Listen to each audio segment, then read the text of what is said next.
Tom, maybe you were just being coy these last couple of days. Did you have any expectation of winning this? No, I really didn't. I mean, you got Mike Babcock and that team, what they've done, and Mac. And there's probably 7 or 8 other guys that weren't nominated there that had just as good a year. So, as I said out there, the thing I'm most excited about, I'm standing in for an organization, and I'm just thrilled for our organization that there's a little bit of recognition going on in the off season for us. I hope it fuels us coming up to our next season, because had a hell of a year, but the hard stuff starts next season. So really good stuff for our organization. That's what I'm so happy about. Given what you've been through here just the last few years, the Vancouver stuff, taking a year off, coming to Columbus, does this feel different in any way than the 04 one? I don't even remember the 04 one. It was so long ago, I don't even remember it. Well, I remember the Cup, and well, it's been you know, I've done some things here prior to this opportunity that's been very well chronicled that I regret doing in Vancouver and along the way. But you just try to learn. Portsy, you've been with us all year long with our team. I learned a ton from our players the past couple of years. I hope they've learned from me, but I think I've learned more from them. So you're always trying to progress as a coach, and I think sometimes I get pigeonholed and I'm this and that.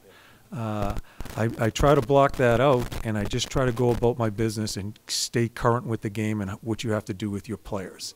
And it's been very rewarding with these guys. 2-point improvement from last season. Can you look at this and say this is maybe your best job that you've done with the team?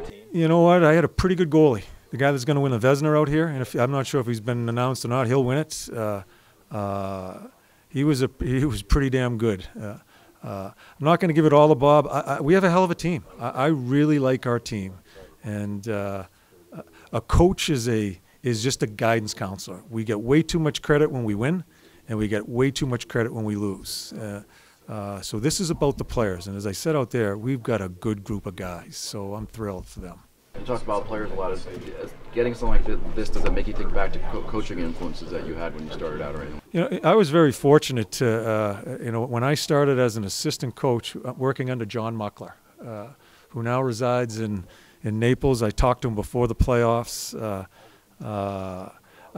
He mentored me for 6 years, and I learned a ton from him. I worked under Rick Dudley, one of the hardest working guys I've ever seen.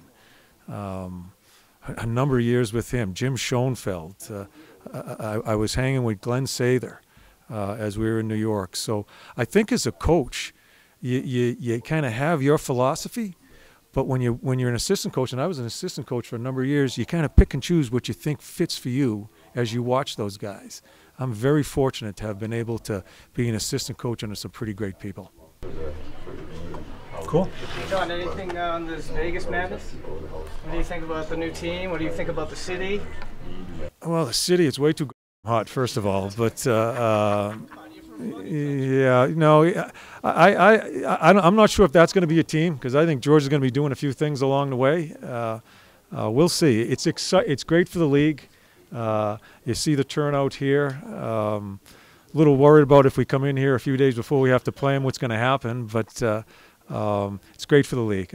And George McPhee, I don't know the owner. I know George pretty well. You're in good hands. He's a good man and a solid hockey guy. Thank you. You bet.